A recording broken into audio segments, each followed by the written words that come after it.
Hallo und herzlich willkommen auf dem Permakulturkanal. Es ist Anfang September und wir ernten fleißig weiter. Heute möchte ich 5 Pflanzen vorstellen, wo wir wirklich dieses Jahr ein ganz großes Erfolg hatten und am meisten geerntet haben. Also kommt doch gerne mit. Nach der guten Erdbeerernte hier auf dem Erdbeerfeld kamen dann die Zucchini-Pflanzen und die blühen sehr stark, haben einen guten Ertrag, wie jedes Jahr. Die lassen wir gar nicht so groß wachsen, sondern ernten auch mal so in einem kleinen Stadium. Es sind insgesamt 5 Pflanzen und die 5 Pflanzen reichen für eine 5-köpfige Familie. Die Freilandtomaten haben mittlerweile fast alle eine Braunfäule und es ist etwas enttäuschend. Die sehen fast alle so aus. Aber es ist das Ganze nicht so ganz hoffnungslos. Es gibt durchaus Pflanzen, die da nicht so stark befallen sind. Vielleicht haben wir auch noch eine Ernte, wenn die schönen Tage kommen. Aber die Blätter sind braun und total geschrumpft und die Früchte sind jetzt ganz stark befallen. Dagegen die Tomaten im Gewächshaus sind echt klasse, ganz groß und reifen. Die sind toi toi toi noch nicht befallen. Und heute wollen wir zusammen die Tomate, die Monstertomate, ernten und einmal abwiegen. Ich bin selbst gespannt, wie schwer die sein wird.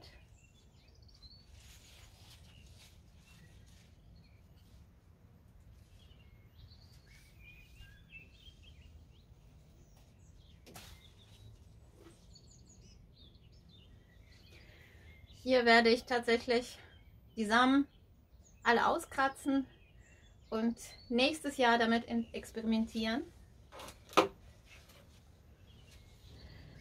Es ist so viel und wir essen die Stangenbohnen sehr gerne, mögen die auch. Das sind sehr große, breite Schotten und die sind noch nicht groß genug.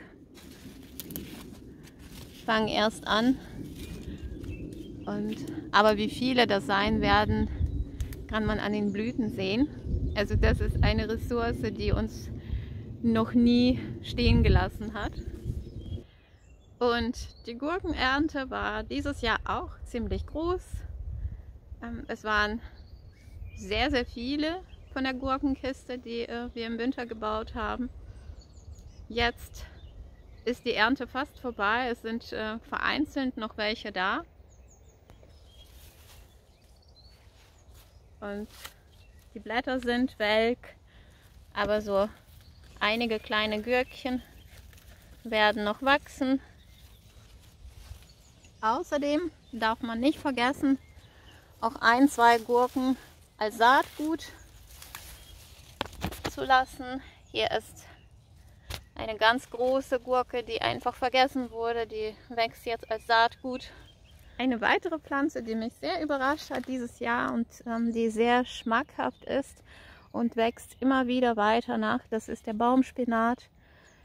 Den Baumspinat habe ich von einer Nachbarin geschenkt bekommen und die hat sich eine einzige Pflanze hat sich letztes Jahr so stark ausgesamt, dass wir immer wieder eine tolle Ernte haben.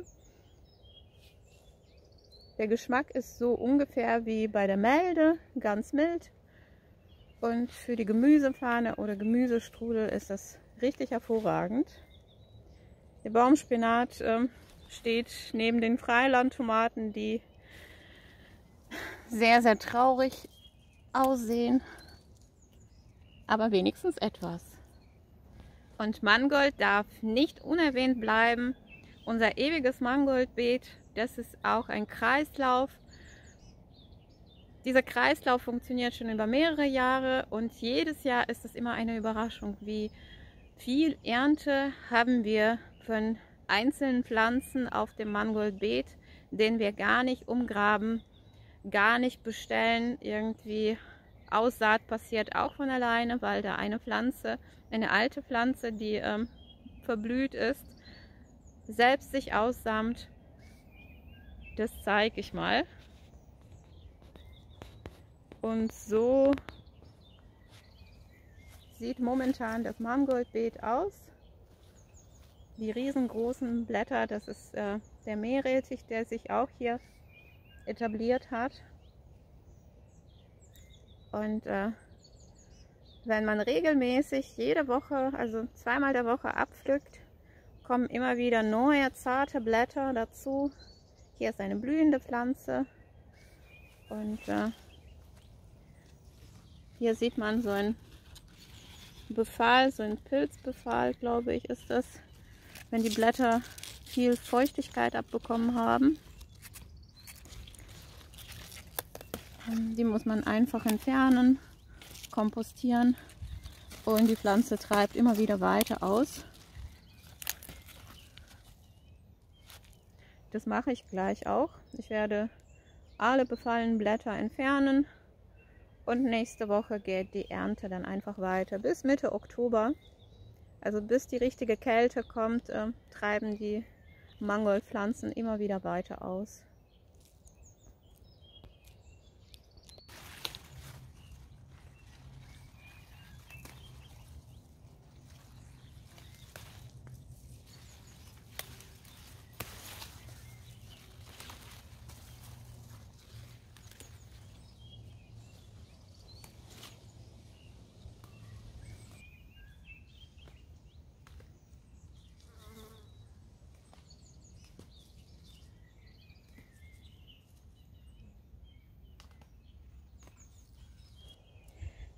Die 5 Pflanzen habe ich natürlich vorgestellt, die uns die Ernte sehr gelungen ist dieses Jahr.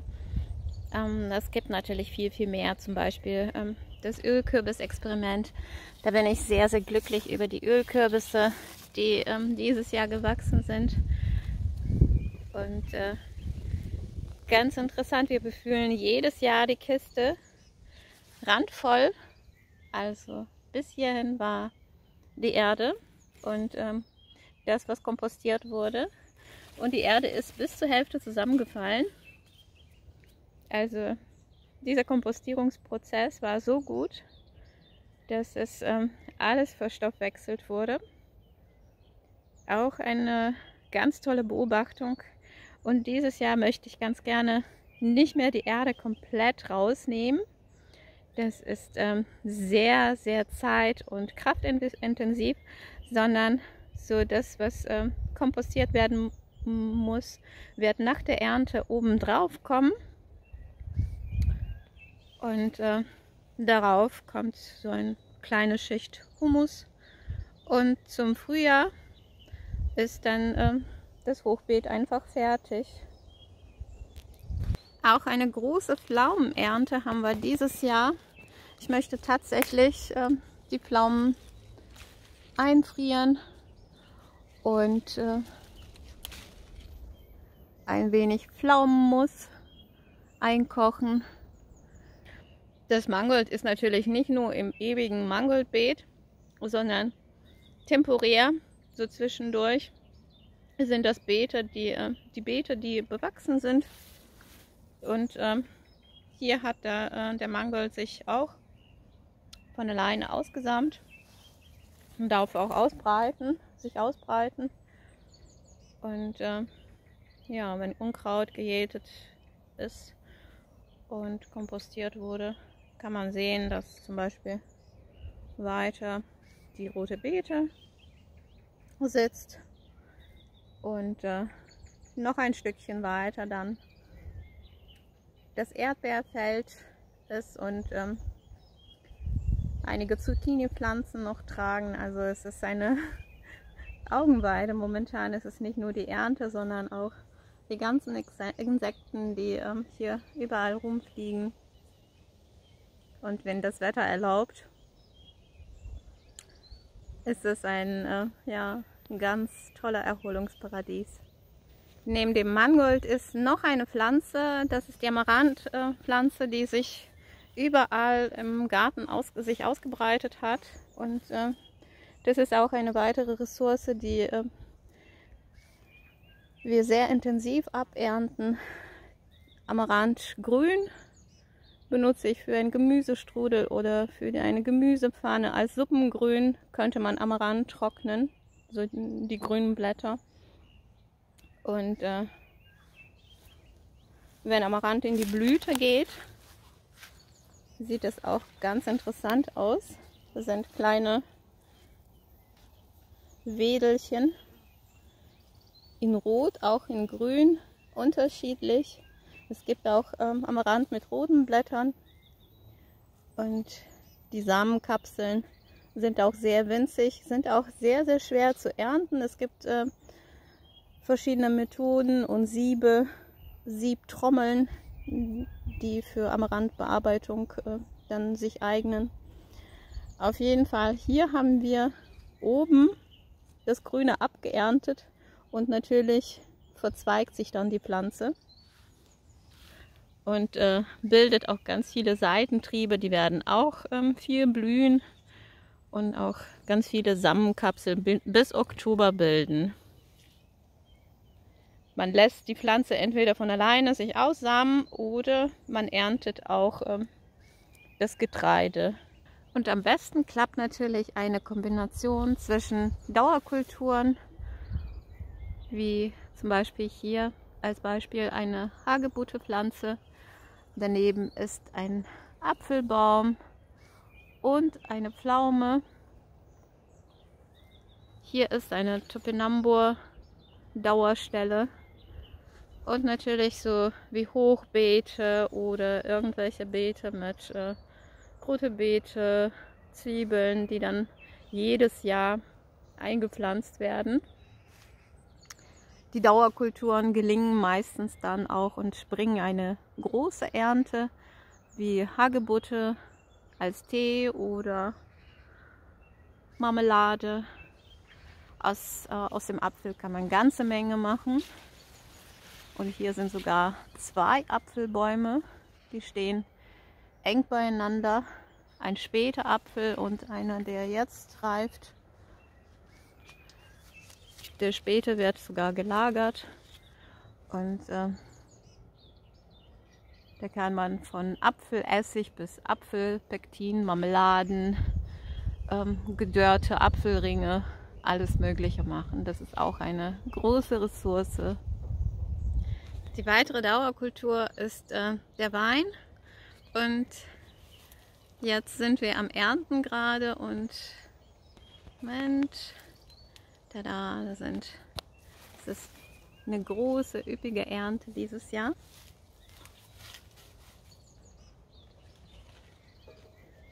Und die Trauben werden nicht alle gleichzeitig reif, sondern man kann sich so immer ein paar abpflücken. Aber jetzt werden die meisten reif.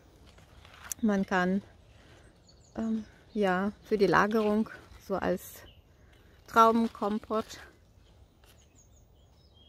ja zum Dörren kann man auslegen. Das sind sehr süße Trauben und ja, so die nächsten 2 Wochen müssen die dann abgeerntet werden. Natürlich kann man die Knoblauchernte nicht vergessen. Bis Dezember reicht die auf jeden Fall.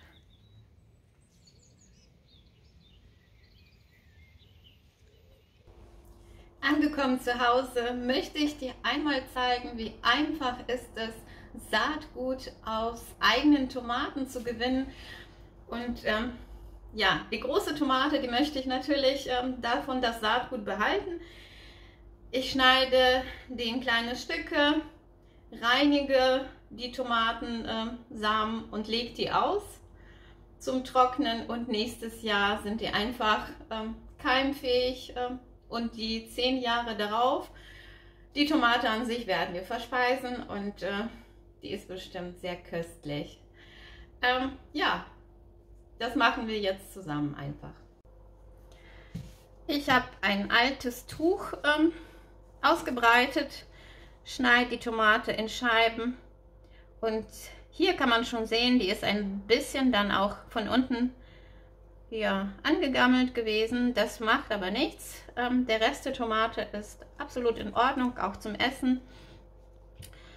Und ja, die Tomatensamen, das kann man hier sehen, die pult man ja vorsichtig und langsam, legt auf, breitet auf dem Tuch so ein bisschen aus. Und den Rest lasse ich mir gleich auf dem Brot schmecken.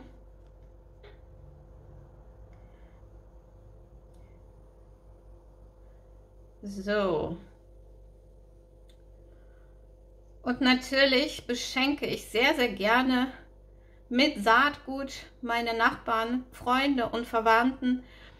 Da versuche ich aus dieser Tomate tatsächlich so viel wie möglich mir zu sichern, weil die Tomatensamen sind nicht nur ja, gutes, nettes Geschenk, sondern die sind 10 Jahre ungefähr keimfähig. Also lasse ich immer wieder, beschrifte das mit dem Jahrgang und lasse mehrere Jahre dann auch ein kleines Päckchen liegen, falls irgendwas nicht gelingt oder ich das Saatgut verloren habe, habe ich immer wieder ein Pool, zu dem ich zurückgreifen kann, ein Pool von Saatgut. Und ja, das gibt so eine gewisse Sicherheit. Von dem Tomatensaatgut übergeben wir zu frisch gepflückten Pflaumen. Und diese Tour möchte ich ganz gerne einfrieren. Ich halbiere die Pflaumen, entkerne die und lege flach aus in eine Tüte und friere die ein. Sehr gerne essen wir einen Marmeladenmix, zum Beispiel Apfel, Pflaume, oder die behalte ich für Pflaumenkompott irgendwann mal im Winter. So, und das ist immer so nicht mehr als 2 Kilo und ein kleiner Vorrat, den kannst du im Winter natürlich dann richtig genießen. So richtig für ein paar Minuten und danach kann man schon die Pflaumen halbieren und entkernen. Die Weintrauben essen wir natürlich frisch jetzt und ja, demnächst werden die auch etwas eingefroren und dann einige werden zu Gelee verarbeitet.